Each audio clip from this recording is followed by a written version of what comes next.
My name is Jennifer. I am 43 years old and I'm addicted to Spanish soap operas. Thanks to various streaming services, I've been watching one new drama after another, and I'm totally addicted. Spanish soap operas are always full of drama, but there was a real drama in my life too. Let me tell you a story. It was almost 6 years ago. I was living with my husband, who was older than me. We were never blessed with children, but I thought it wouldn't be so bad to spend some quality time together. Only until this very moment. I received a call from my best friend and child friend, Monica, who even came to our wedding. Hey, it's been a while. I thought I should tell you that I got divorced. Oh, I see. You went through a hard time, huh? Let's hang out and grab some drinks soon. After going home, I was about to tell my husband about the news, but my husband said, I know, Monica's got divorced, right? What? I knew my husband is aware of me and Monica are best friends, but how did you know about her divorce? I'm sure I haven't told you about that yet. At my words, my husband looked at me as if he realized something is not going right. I heard you say something about it. He laughed. I don't remember saying anything about it. I was confused, but I continued. Yeah, she's divorced, so we're going out for a drink next time. I'll go with you, and the three of us can comfort Monica. Wait, you're coming too? No? I don't know. I thought this will be like a girls' night out, so... I couldn't understand why my husband wanted to come at all. But he told me to ask Monica anyway. I agreed and told her about it later. I thought she would say it's better to be without my husband, because it's a girls' night out. To my surprise, her answer was, Great, let's all have a drink together. Which I didn't expect. I'd rather not have a drink with my husband. And in the end, I was the only one who was left feeling a bit strange. However, the three of us, me, my husband, and Monica, gathered together. The night out was a lot of fun, actually. Mostly Monica complained about her ex-husband's bad behaviors and lack of consideration. We responded to her to make it funny. It was more like she had the whole place to herself than we are all having a good time. But Monica, who just got divorced, seems to be having a good time. So I was glad that the three of us had gotten together that night. Until that moment. I had to use the restroom for a minute, and when I came back, I hesitated for a moment before returning to my seat. The way Monica and my husband looked into each other's eyes, and how they engaged in conversation. I don't know why, but it seems too intimate. They haven't seen each other since our wedding. I wonder how they get back being so friendly, just by having a few drinks. I felt as if I was putting a damper on a date between two lovers. I returned to my seat, and when I sit down, the two have returned to their normal atmosphere, acting like nothing had happened. I wonder if I was overthinking, but I couldn't get rid of that blur. In the meantime, it was almost closing time, so I decided to pay the bill and leave the restaurant. Monica was very drunk, and then my husband said, I'm going to take her home. His nonchalant attitude caught me off guard. He said, I'll take her home, not let's take her home. I'm not as drunk as she, but I'm drunk too. Moreover, I am your wife. She lives alone and she's wobbly. It's too late. So you take a cab and go home yourself, alright? Huh? If you take her in a cab, she'll go straight to her apartment, won't she? No, I'm worried about her. I doubt she gets to her apartment herself. I mean, did I tell you that Monica is now living alone in an apartment? It's possible that she told him while I was in bathroom. but the discomfort piled up and turned into disbelief. Okay, I got it then. I'll go home myself. With that, I did go home, leaving the two in the spot. As for me, of course I didn't want to leave her alone with my husband. But then it occurred to me. It was more convenient for me to go home alone to investigate their relation. As soon as I arrived home, I stepped into my husband's study room. This room, which was not a bedroom, but a private study room for my husband, might possibly keep the information I was seeking. But in case I could easily find the answers in our own house, it would also be quite insulting, I thought, with such a conflict in my mind. As I was looking into the shelf, I found the answer to my question. A single basic photo album. I didn't remember seeing it when I moved this place. With a bad intuition, I flipped through the pages of I shouldn't have looked at it. It's too late. It was full of pictures of my husband and Monica smiling happily. Judging by Monica's hair on my husband's clothes, it seemed that they had been secretly meeting since shortly after we got married. The two of them had been in intense relationship for over 10 years. I was so angry, and combined it with my drunkenness, I felt like I needed to throw up. As I was running off to the bathroom, my husband came home. Oh, you threw up. You drank that much? He rubbed my back and I told him not to touch me and slapped his hand. Hey, it's me. Hold on a second, I'll get you some water. Apparently, my husband thinks I'm too drunk that I don't know who's who anymore. Yes, I know who you are. I'm totally sane. I just hated him. I wanted to get so drunk instead that I lost my mind. Then it wouldn't have been so painful. Go wait for me in the living room. We need to talk. What? I glanced at my husband and I took a moment to catch my breath. Why are you in such a bad mood? Is it because I dropped her off? Acting like he was trying to be funny or something. Well, I'll just have to adjust my tone then. Now, for the first question, what does this picture show? I confronted him with an album I had found in his room. I just showed him the cover, but his face got paler and paler. Then, the second question. This one is a yes and no quiz. Is there any wife in the world who can look at this picture and be okay with it? I mean, you know. Question 3. How do I feel right now? Go ahead. Give your answer. When I asked him for an answer, my husband became silent. Why don't you say something instead of just keeping your mouth shut? He makes it sound like it's my fault. Really getting on my nerves. Okay, I cheated. I'm really stupid. I'm really sorry. I would feel better if he just apologized and cried like a baby. It's not fair to be silent. And then my husband finally opened his mouth. She's the one for me. Monica and I, we both married to the wrong partners. After all the twists and turns, we finally found each other. I feel like we're soulmates who share a common destiny. What are you, a poet of all sudden? I was completely speechless. Suddenly he's talking about soulmates and spirituality. I know I made a mistake marrying you. Our soul vibrations are different, and we can't be happy together. I believe this is a test of fate for me and her. No, he's gone completely to the other dimension. You and I are not connected to a spiritual level. I hope you understand. I didn't know what the hell that means at all. I only figured out that you and I are hopelessly incompatible.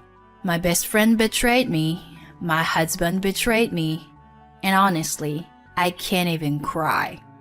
But I'm willing to give him to Monica, 'cause he's such a bad husband. I have no idea what you're talking about right now, except that you're speaking English. I don't think you and I are compatible either. I know you're crazy, but I don't understand what you're talking about. I knew it. If that's how you feel, then you will agree to divorce me peacefully, right? I want to be with Monica. I see. So you're not gonna pay for alimony? Then I have an idea. This is not good. I don't think I'm in the right spiritual tuning. I can't hear you at all, whereas I could hear you as a moment ago. I told him in a completely flat, broken voice. What? My husband asked back. I responded to his ridiculous divorce request with a ridiculous response. What's the matter with you, Jen? I remained silent. I kept ignoring him and went into the shower room. My husband was being beside me, shouting, What kind of person you are in the middle of an important conversation? I'll never be free unless you agree to divorce me. But I ignored it. I'll be free to do what I want. And you will be free to be. From this day on, you were as much as a piece of trash to me. You were about the size of a mold in a bathtub. You will be nothing but a useless inanimate object. Prepare yourself. The next day, my husband went to work in a foul mood. I didn't greet him in the morning, of course, and I didn't serve him, nor did I prepare his tie as usual. I had given myself a day off after the night out. I got up just in time for my husband to leave. Well, I'll be living alone from today. How about I tidy up my room? In the evening, my husband came home. I heard him on the front porch, saying, I'm home. But I heard nothing. I didn't answer, of course. That's when my husband shouted that all his shoes were missing. Hey, Jen! Jen! Where are my shoes? Whoa, wait. Why are you start eating without me? Yes, I threw away your shoes. It's normal to eat alone because I live here alone. I have quite a bit of money saved up for living expenses, so I am eating a lot of expensive steak with a fine champagne. I didn't make eye contact with my husband, just watched TV and laughed as I ate. Jen, are you even listening to me? I just served myself another glass of champagne without even knowing he's here. You've got to be kidding me. We'll talk after I get out of the shower, okay? I wonder if he get upstairs to get his pajamas. Then I heard a thumbing and clattering sound coming down the stairs. Jen, why is there nothing in my room? Where are my pajamas? I live alone. What is up with you? I can't take a bath. You're saying I don't even need to put on the clothes? I just thought I live alone and I don't. I quickly finish my meal and get up, showing no reaction. My husband followed me. Where's my food? Go buy your own food. I have to tell you again and again that I live alone. I had already finished my bath, so I went straight into the bedroom. As a side note, I even got rid of my husband's toothbrush. I can't wait to see how he'll get ready tomorrow morning. But when I woke up in the morning, my husband was sitting in his chair, in a pose just like the statue, The Thinker by Rodin. I guess he was in such a hurry last night that he didn't take a bath. His hair was sticky and messy, and his thin hair makes the scalp stand out. Really looks like a barcode. Then my husband noticed that I had woken up. He stood in front of me, just trying to desperately get in myself. He got down on his knees to say he was sorry. I honestly didn't expect him to go this far. It hurts when you groom me, but I have repeatedly done terrible things to you without paying attention to how you feel. I'm sorry for that. That's exactly right, but I didn't respond in any way. I want us to start over.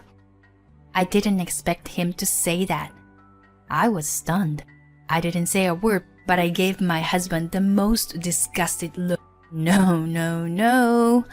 I can't live with the spiritual hair cheating triple trouble guy. You don't like it? My reaction shocked him. You would think you know that much if you think about what you did. Please, say something. I'll do whatever you say. Yes, here it comes. This is why I kept quiet all these times. For a long time, whenever we would have a fight, I would choose to ignore him. Because my husband would say he'll do anything for me. He would buy me a purse or something, and that would be the end of it. So this time, I knew he would use his usual tactics if he was cornered. Okay then, do as I say. The words I've been waiting to say come out of my mouth, and I smiled had in knee. My husband at his mouth like monk's cry, a look of despair on his face. It felt good. I wanted to see that face. No, I don't mean that. My husband was confused by my unexpected I have no intention to accept any other terms. Do you really think you can get away with the infidelity after all this time? I'm going to take both of them. Otherwise, I will do everything in my power to make. He saw the look in my eyes. Okay. Thanks. I smiled back at him. I will seek compensation from both of you and Monica for this matter. Okay? I will also tell her ex-husband everything. She will probably get the paperwork for alimony, and so will you. Good luck paying them. What do you mean? Come on, stand up and take your work stuff with you. I forced my husband to carry his bag and dragged him to the front door. Where are you taking me? Outside. I am getting this house, so it's my house now. It's not nice to have strangers in my house. I don't like it. Wait, can't you at least wait until after the divorce? That's not gonna happen. Why not? What the hell, Jen? You started talking all of a sudden and then you were so cold. Shut up and get out. I pushed my husband out the front door with all the force. The only reason I was able to exert that kind of power in a woman's body was because all of this stress and anger I'd built up over the years. I guess you have to accumulate negative energy too. After that, before the divorce papers were served, all of us, my husband and I, and Monica and her husband, got together to talk. Monica confessed she had fallen in love with my husband at our wedding, approached him right after, and their affair started. They kept in touch discreetly to keep their relationship secret until hopefully they were both divorced and free. They have been cheating on both families for over a decade. Monica's ex-husband was quite depressed when he first learned of her infidelity. I didn't have any feelings when I heard that story. I'd rather wanted to thank them, because I would use any facts as evidence for my alimony claim. After being kicked out of the house, my husband moved in with Monica. But later, when she received documents from both me and her ex-husband demanding alimony, she was brought back to We can't remarry if we are both in debt. I will find someone with a better financial status. She gave him a bum rub and kicked him out of the apartment. Wasn't she the one? The soulmate of yours who's connected with you on a spiritual level? And you're losing her over money? Needless to say, I was disgusted to hear that story. Suck it up. This is what you get for betraying your wife. 6 years have passed since then. In the middle of paying alimony, my ex-husband retired. He was forced to spend most of his retirement money for alimony. He is still living his life in misery. Monica is also a debt-ridden woman, and there is no way a man would ever remarry her if he is a sane person. She seems to be working in a harsh working environment since she seemed to have run through her savings with the alimony payments. As for me, I have been paid a lot of money, but don't do anything special except work. In life, we don't know what's going to happen to us, so I'm trying to do what I want and live modestly. It's like they say, if you were prepared for anything, you were prepared for everything. and I look forward to watching Spanish soap operas every day. Recently, I found someone at work who shares the same interest. We're even talking about going to Spain together someday. I'm looking forward to that day. Of course, I'm not going to check the compatibility of our soul vibration. Let's live a peaceful and healthy life today. My goal is to live happier